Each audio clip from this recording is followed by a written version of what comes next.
எல்லோருக்கும் வணக்கம். Welcome to உங்கள் நான் கமல் ஹாசன்ஸ். அந்த வீடியோவில் நம்ம கமல் சார் பற்றின ஒரு புதிய தகவல் தான் டிஸ்கஸ் பண்ண போகிறோம்.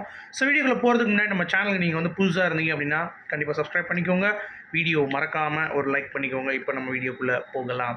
ஸோ இன்றைக்கி நம்ம பார்க்க போகிற முதல் டாபிக் வந்து பார்த்திங்கன்னா இந்தியன் 2 நெட்ஃப்ளிக்ஸில் பியூட்டிஃபுல்லாக வந்து பார்த்தீங்கன்னா வியூ ஆகிட்டுருக்கு அப்படிங்கிறது தான். ஸோ நம்பர் 1 இடத்தில் வந்து இருக்குது. நெட்ஃப்ளிக்ஸ் நீங்கள் ஓப்பன் பண்ணி பார்த்தீங்கன்னா ட்ரெண்டிங்கில் வந்து நம்பர் 1 ஸ்டேட்டஸில் வந்து பார்த்திங்கன்னா நம்ம இந்தியன் 2 படம் வந்து இருக்குது அப்படிங்கிறது ஒரு சூப்பரான ஒரு தகவல். அது மட்டும் இல்லாமல் வேறு லெவலில் அந்த படத்துக்கான ஒரு ஓப்பனிங் ஃபேமிலி ஆடியன்ஸ்கிட்டையும் வந்து இருக்குது அப்படிங்கிறதும் பார்க்க முடியுது. ஸோ இந்த படத்துக்கு நெகட்டிவ் ரிவ்யூஸ் வந்து பார்த்திங்கன்னா கொடுத்துட்டு தான் இருக்காங்க. அதை பற்றி நம்ம பேச தேவையில்லை. பட் இருந்தாலும் நெட்ஃப்ளிக்ஸ்லேயும் வந்து கொண்டாடப்படுகிறது இந்தியன் 2 அப்படிங்கிறது தான். அது மட்டும் இல்லாமல் இந்தியன் 3யும் வந்து ட்ரெண்டிங்கில் வந்து இருக்குது அப்படிங்கிறது இன்னும் வந்து ஷாக்கிங்கான ஒரு விஷயம். ஏன்னா அந்த படத்துக்கு தான் பயங்கர எஃபர்ட் போட்டு கமல் சாரும் சங்கர் சாரும் வந்து இருந்தாங்க. ஸோ இது வந்து 2 பார்ட்டாக எல்லாம் ஒரு பார்ட்டாக எடுத்துருந்தாங்கன்னா கண்டிப்பாக இந்தியனுக்கு ஒரு நல்ல ஒரு சீக்குவலாக இந்தியன் 2வும் பேசப்பட்டிருக்கும் அப்படிங்கிறது தான் வந்து பாயிண்ட்டு. ஸோ இந்தியன் 3 எங்களுக்கு வேணும், சங்கர் சார் வந்து யாருன்னு காட்டணும் அப்படின்ற மாதிரி ஏகப்பட்ட விஷயங்கள் நம்ம பசங்க வந்து போட்டு ட்ரெண்ட் பண்ணிகிட்டு இருக்காங்க அப்படிங்கிறது தான். ஒரு பக்கம் வந்து சங்கர் சாருக்கு ட்ரோல்ஸ் இருந்தாலும் இன்னொரு பக்கம் வந்து சங்கர் சாருக்கு வந்து பார்த்திங்க அப்படின்னா பாராட்டுகளும் கண்டிப்பாக பவுன்ஸ் பேக் ஆவார் அப்படின்ற அந்த ஒரு தகவலும் வந்து கொண்டே இருக்கிறது. ஸோ வெயிட் பண்ணி பார்ப்போம்.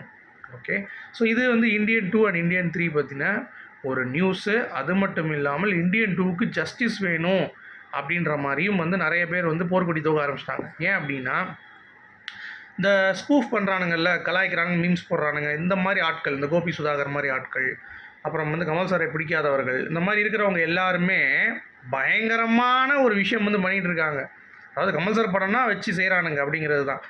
ஏன் இதை விட கேவலமான படம் தான் லால் சலாம், இதை விட கேவலமான படம் தான் பீஸ்ட்டு, இதை விட கேவலமான படம் தான் வலிமை. ஆனாலும் அஜித், விஜய், ரஜினி அவர்களை தொட மாட்டாங்க. ஏன்னா அவங்க ரசிகர்கள் வந்து பார்த்திங்க அப்படின்னா கொஞ்சம் வந்து லூசு பயிர் மாதிரி இருப்பானுங்க. அது மட்டும் இல்லாமல் ஏதாவது வந்து பண்ணி விட்ருவானுங்க. ஆனால் கமல் சார் ரசிகர்கள் வந்து அந்த மாதிரி கிடையாது. நம்ம வந்து யாரையும் வந்து அந்தளவுக்கு வந்து இது பண்ண மாட்டோம் அப்படின்றதுனால இவனுங்க ஒரு ஈஸி டார்கெட் அப்படின்ற மாதிரி வச்சுக்கிட்டு கமல் சாரை போட்டு அடின்னு வந்து அடிக்கிறானுங்க அப்படிங்கிறது தான் பாயிண்ட்டு. அதனால் உனக்கு தில்லு இருந்த திறமை இருந்தால், ஒரு அப்பனுக்கு நீ வந்து பிறந்திருந்த அப்படின்னா கண்டிப்பாக வந்து பார்த்தோன்னா இந்தியன் 2 எப்படி ட்ரோல் பண்ணி அதே மாதிரி அவன் பாப்புலர் ஹீரோ இருக்கான்ல அவனுடைய படங்களையும் ட்ரோல் பண்ணி பாரு. தைரியம் இருந்தால் அதை எவனுமே பண்ண மாட்டான் அப்படிங்கிறது தான். அதை பண்ணிட்டாங்கன்னா எப்படி நல்லா வந்துடுவாங்கல்ல, அது பண்ண மாட்டானுங்க. ஏன்னா கமல் சார் தான் ஈஸி டார்கெட். யாரும் வந்து பேச மாட்டாங்க. அவன் ரசிகர்கள்லாம் வந்து பார்த்தீங்கன்னா ஜஸ்ட்டு படம் பார்த்துட்டு அவருக்கான அந்த ஒரு நற்பணி பண்ணிவிட்டு அவருக்காக ஜஸ்ட்டு வந்து பார்த்திங்கன்னா சில விஷயங்கள் வந்து பண்ணிகிட்டு இருப்பாங்க. லூஸு மாதிரி இருக்க மாட்டானுங்க அப்படிங்கிறது தெளிவாக தெரிஞ்சு வச்சுட்டு அவனுங்க வந்து பண்ணுறானுங்க. ஸோ என்ன வேணாலும் பண்ணிட்டு போட்டோம். ஆனால் அதை பற்றி நமக்கு கவலை கிடையாது. பட் கரெக்டாக இருக்கணும். அதாவது ஒருத்தனை நீ பண்ணுற அப்படின்னா இன்னொருத்தனுக்கும் அதே மாதிரி நீ பண்ணி தான் ஆக வேண்டும். அப்போ தான் வந்து கரெக்டாக இருக்கும் அப்படிங்கிறது தான் பாயிண்ட்டு. நீங்கள் இதை பற்றி என்ன நினைக்கிறீங்கிறத சொல்லுங்கள். அடுத்து பிக் பாஸ் தமிழுக்கு விஜய் சேதுபதி அவர்களுடைய ப்ரொமோ வந்து இப்போ வர்றதா இருந்துச்சு. பட் அவங்க ஆஃபீஸ்லேருந்து வந்து பார்த்தீங்கன்னா விஜய் சேதுபதி அவர்கள் வந்து டக்குன்னு ப்ரொமோ வந்து இப்போ ஷூட் பண்ண வேண்டாம் அப்படின்ற மாதிரி சொல்லிட்டு பிக் பாஸ் தமிழ் டீம் வந்து அணுகினவனே அவர் வந்து இல்லை அப்படின்ற மாதிரி வந்து சொல்லிட்டாராம், இப்போதைக்கு வேண்டாம் அப்படின்னு சொல்லிட்டு. ஸோ இவங்க வந்து சைமல்டேனியஸாக நான் சொல்லியிருந்தேன்ல, நயன்தாரா அவருக்கு வந்து ஒரு பேரலாக ஒரு ரூட் வந்து பண்ணியிருந்தாங்க. அவங்க ட்ரை பண்ணிகிட்டு இருந்தாங்க. அப்போ வந்து நயன்தாரா அவர்கள் கமல் சார் என்ன சேலரி வாங்கினாரோ அதை விட 5 கோடி ரூபா அதிகமாக இருந்தால் தான் நான் ஷோவுக்கு வருவேன் அப்படின்ற மாதிரி ஒரு ஆர்டர் போட்டிருக்காங்களாம். அதனாலேயே என்னடா இது நயன்தாரா என்ன கமல் சாரோட பெரிய ஆளா, இல்லை கமல் சார் பண்ண சாதனைகள் ஏதாவது பண்ணியிருப்பாங்களா அப்படின்ற மாதிரி நிறைய பேர் விமர்சகர்கள் வந்து பார்த்திங்கன்னா கேள்வி எழுப்ப ஆரம்பிச்சிட்டாங்க. இது நயன்தாராவுக்கு வந்து ஒரு பேக் ஃபயர் தான் இருக்குது. ஏன்னா விக்னேஷ்வன் மூலமாகத்தான் இந்த நியூஸ் வந்து பார்த்திங்கன்னா ஓப்பனாக வரல. பட் இது ஒரு ரூமராக வந்து பார்த்திங்கன்னா காற்றுலேயே வந்து கிளம்புது அப்படிங்கிறதுனால என்னடா அது உங்களுக்கு வந்து வாழ்வா அது அப்படின்ற மாதிரி இருந்துச்சு. நிறைய பேர் வந்து கமெண்ட் பண்ணிகிட்டு இருக்காங்க. ஏன்னா நீ வந்து ட்ரெஸ்ஸில் அழகு காட்டுவ, நான் அழகாக கூட வந்து இப்போ ப்ரெசென்ட் பண்ணிப்பா, ஆனால் ஷோ நடத்தணும்லம்மா ஒழுங்கா, கமல் சார் மாதிரி பண்ண முடியுமா உன்னால் அப்படின்ற மாதிரி வந்து பேசியிருக்காங்க. ஸோ கமல் சாரை பொறுத்த வரைக்கும் அவருக்கு ஈக்குவலாக அவரை தான் வந்து பண்ணி ஆகணும், வேறு எவனும் பண்ண முடியாது அப்படிங்கிறது தான். ஸோ இவங்க வந்து சட்டு புட்டுன்னு வேலையை ஆரம்பிப்பாங்கன்னு பார்த்தா இவங்க ஆரம்பிக்க மாட்டுறாங்க. நயன்தாராவுக்கு விஜய் சேதுபதி நடுவில் வந்து தொங்கிட்டு இருக்காங்க அப்படிங்கிறது பார்க்க முடியுது. ஸோ யாருடைய ஷூஸ் வரணும், அதனால அந்த பயம் இருக்கத்தானே செய்யும் அப்படிங்கிறது தான். அடுத்து நம்ம சவுண்ட் இன்ஜினியர் அனந்த் கிருஷ்ணமூர்த்தி அவர்கள் நேஷ்னல் அவார்டு வாங்கியிருந்தார். அதில் வந்து கமல் சார் சதிலீலாதி படத்திலே வந்து இவன் நல்ல சவுண்ட் இன்ஜினியராக வருவான் அப்படிம்பார்.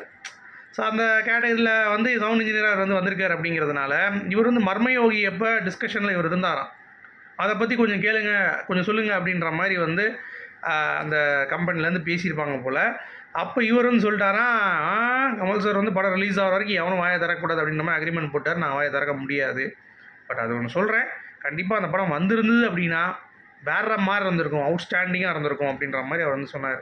இந்த அவார்டு வாங்கினார் அப்படிங்கிறது தான். ஸோ வெயிட் பண்ணி பார்க்கலாம். மர்மயோகி திருப்பி ரிவே ஆகணும், பரதநாயகம் ரிவே ஆகணும், ஆகுமா அப்படிங்கிறது பொறுத்திருந்து பார்ப்போம். அடுத்து சமுத்திரகனி அவர்கள் ஒரு கேம் வந்து சும்மா அந்த இன்டர்வியூலாம் விளையாடுவாங்கல்ல, அதில் வந்து கமல் சாரோடைய படங்கள் வந்து ஆலவந்தான், ஹேராம், அன்பேஷியம் பற்றி பேசும்பொழுது அன்பேஷியம்னு நான் 50 தடவை பார்த்துருக்கேன் அப்படின்ட்டாரு. ஹேராம் இந்த மாதிரி ஒரு ஸ்க்ரீன் பிளே என்னால் எழுதவே முடியாது, ஆஸ் அ டேரக்டராக நான் வந்து அந்த மாதிரி யோசிக்க முடியாது. ஆலவந்தான் நிறைய டெக்னிக்கல் ஆஸ்பெக்ட்ஸில் ரொம்ப ரொம்ப பிடிக்கும் அந்த படம். ஸோ பயங்கரமாக பண்ணியிருப்பார் கமல் சார் அப்படின்ற மாதிரி அவரும் வந்து புகழாரம் சொல்லியிருக்கிறாரு. அடுத்து மோகன்லால் அவர்களுக்கு உடல்நிலை சரியில்லாதனால கமல் சார் வந்து ஃபோன் பண்ணி அவருக்கு வந்து நலம் விசாரிச்சிருக்கார் அப்படின்ற ஒரு தகவல் கிடச்சிருக்கு. ஸோ நம்மளும் வந்து உங்கள் நான் கமல்ஹாசன் சார்பாக, சேனல் சார்பாக கண்டிப்பாக நம்ம மோகன்லால் அவர்கள் விரைந்து குணமடைய வேண்டும் அப்படிங்கிறத நம்ம தெரிவிச்சுக்கலாம். அடுத்து வெங்கடேஷ், நம்ம ஆக்டர் வெங்கடேஷ் இருக்கார்ல, அவர் வந்து ஃபஸ்ட்டு பேன் இண்டியன் ஆக்டர். ஏக் துஜே கேலியில் கமல்ஹாசன் மட்டும்தான், அவர் தான். Now he is a global star, a phenomenon அப்படின்ற மாதிரி அவர் வந்து புகழாரம் சொல்லியிருக்கிறார். ஸோ தேங்க்யூ வெங்கி மாமா அப்படின்ற மாதிரி சொல்லிக்கலாம். அடுத்து KS237 இப்போ ஒரு சரியான நியூஸுங்க. என்ன அப்படின்னா டைரக்ஷன் மட்டும்தான் அன்பறிவு அப்படின்ற மாதிரி வந்திருக்கு. ஏன்னா கமல் சார் சங்கரை நம்பி கொடுத்தது எப்பா போதும்டா நீ சூப்பராக செஞ்சு விட்டு அப்படின்ற மாதிரி. இப்போ வந்து பார்த்தீங்கன்னா அன்பறிவு அவர்கள் நம்ம அடுத்த படம் வந்து ஆரம்பிக்கும் பொழுது ஸ்டோரி ஸ்க்ரீன் டைலாக் வந்து நம்ம கமல் சார் தான் போல், அன்பறிவு வந்து டைரக்டர் மட்டும்தான் அப்படிங்கிற மாதிரி தகவல் வந்திருக்கு. ஸோ வெயிட் பண்ணி பார்க்கலாம், ஓகேங்களா. அடுத்த ஆக்டர் கமலேஷ் அவர்கள், எனக்கு உயிர் கமல் சார் தான், பார்ன் ஜீனியஸ். அவர் வந்து ஆசீர்வதிக்கப்பட்டு வந்த கடவுளின் குழந்தை அவர். அது மட்டும் இல்லாமல் ஒரு மனுஷன் ஒரு விதமான இதில் தான் எக்ஸ்பர்ட்டாக இருப்பான், ஆனால் ஒரு மனுஷன் எல்லா விதமான ஒரு இதுலேயும் எக்ஸ்பர்ட்டாக இருக்கிறது கண்டிப்பாக கமல்ஹாசன் அவர்கள் தான். அவர் வந்து ஒரு ஆல்ரவுண்டர் அப்படின்ற மாதிரி அவர் வந்து மென்ஷன் பண்ணியிருக்காரு. ஸோ அதெல்லாம் ரொம்ப அற்புதமாக இருந்தது. அடுத்து பாபி சிம்மா அவர்கள் கமல் சாரோடைய டெடிகேஷன் பற்றி இப்போ வந்து ரொம்ப வைரல் ஆகிட்டு இருக்கு. என்ன அப்படின்னா 4 மணிக்கு முதல்ல செட்டுக்குள்ளே வந்து மேக்கப் போட்டு அவர் அந்த ஸ்க்ரீனுக்கு நடித்து வேர்க்காமல் பார்த்துக்கிட்டு, அப்படியே வேர்த்தாலும் டக்குன்னு யாராவது பார்த்தாலும் சிரிக்க கூட முடியாமல், அந்த ரியாக்ட் பண்ண முடியாமல், அவரால் வந்து சோறு கூட ஒழுங்காக திங்க முடியாமல், அது லிக்விட் ஃபுட்டு சாப்பிட்டு கடைசி 6 மணிக்கு மேலே மேக்கப்பை கழிச்சிட்டு தான் வந்து அவரால் சாப்பிட முடியும்.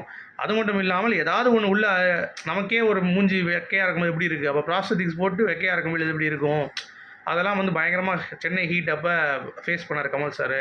அதெல்லாம் வந்து யாருக்குமே தெரியாது. அவருடைய மெனக்கடல் இப்போ இருக்கிற யங்ஸ்டர்ஸாக இருக்கக்கூடிய நாங்கள் எங்களுக்கே வந்து ஒரு 1% 2% கூட கிடையாது அப்படின்ற மாதிரி அவரும் வந்து பேசியிருக்காரு. அது ரொம்ப அற்புதமாக இருந்தது.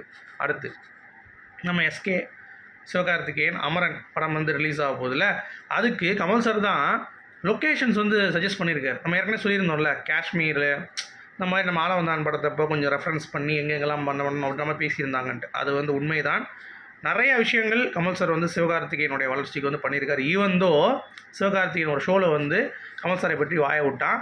பட் அப்படி இருந்தும் அவனுக்கு ஒரு படம் கொடுத்து, அவனுக்கான அந்த ஒரு தேடலை கொடுத்து, ஒரு பிக்கெஸ்ட்டு ஒரு படத்தை வந்து தயாரிச்சிருக்காரு அவரை நம்பி. ஸோ இந்த சிவகார்த்திகேயன் இது வரைக்கும் வந்து அறிவு கிடையாது. ஏன்னா இந்தியன் டூக்கு பற்றி ஒன்றும் போடல, அடுத்து தக் லைஃப் பற்றி ஏதோ ஒன்றுமே போடலைங்க அவன். அப்படிப்பட்ட ஆளுக்கு வந்து ஒரு வாழ்க்கை அப்படிங்கிறது தான் இது. நிறைய ரஜினி ஃபேன்ஸுக்கே ஒரு ஆச்சரியமாக இருக்குது. என்னோட நம்ம தலைவனோட ரசிகன் நம்ம தலைவனே படம் கொடுக்கல, கமல்ஹாசன் அவர்கள் படம் கொடுத்துட்ருக்காரு. ஏன்னா சினிமாவுக்காக வாழக்கூடிய கலைஞனுங்க, அவர் அப்படி தான் பண்ணுவார். ரஜினி மாதிரி கிடையாது.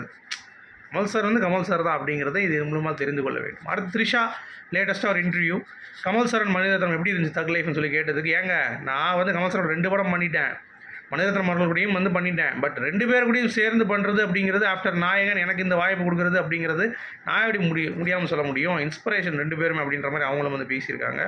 அடுத்து கலைஞர் நூற்றாண்டு விழா நினைவு விழாவை ஒரு முன்னிட்டு நினைவு நாணயம்னு ஒன்று வெளியிட போகிறாங்களாம். அதுக்கு வந்து கமல் சார் ஃபோன் மூலமாக மு.க. ஸ்டாலின் அவர்களுக்கு வந்து வாழ்த்து தெரிவிச்சிருக்காரு.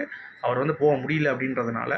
ஸோ அது ஒரு நியூஸ் வந்து வருது. அது மட்டும் இல்லாமல் ஒரு சூப்பரான அப்டேட் என்ன அப்படின்னா, தக் லைஃப்பில் கமல் சார் மணிரத்னம் அந்த காம்பினேஷன் அன்பறிவுலாம் வந்து ஸ்டென்ட் மாஸ்டராக இருக்காங்க. பட் அவங்க அவார்ட்ஸ் வின் பண்ணாங்களா, நேஷ்னல் அவார்ட். அதற்கு கமல் சார் வந்து ஒரு கிஃப்ட் ஹேம்பர் மாதிரி ப்ரெசென்ட் பண்ணியிருக்காரு. அதில் வந்து கேக்ஸு, ஒரு அவருடைய எப்பயும் கொடுப்பார்ல ஒரு டைரி, ஒரு பென், அந்த மாதிரி வந்து ஏகப்பட்ட ஐட்டம்ஸ் வந்து இருந்திருக்கு. ஸோ 3 பேருமே அந்த ஸ்பாட்டில் தக் லைஃப் ஸ்பாட்டில் நின்று அவங்க தேங்க்ஸ் டு கமல் அப்படின்ற மாதிரிலாம் வந்து போட்டிருக்காங்க. ஸோ கமல் சார் எந்த ஒரு டேலண்டாக இருந்தாலும் அப்போயே ரெகனைஸ் பண்ணுற ஒரு ஆள் தான். இவ்வளோ பெரிய நேஷ்னல் அவார்டு எடுத்திருக்காங்க அப்படிங்கிறப்ப அவங்களுக்கு ஒரு வாழ்த்து சொன்ன கமல் சாருக்கு வேறு லெவல் நன்றி தெரிவித்து இந்த வீடியோ நான் முடிச்சுக்கிறேன். உங்களுடைய கருத்துக்கு சொல்லுங்கள். மீண்டும் சந்திப்போம். Good bye.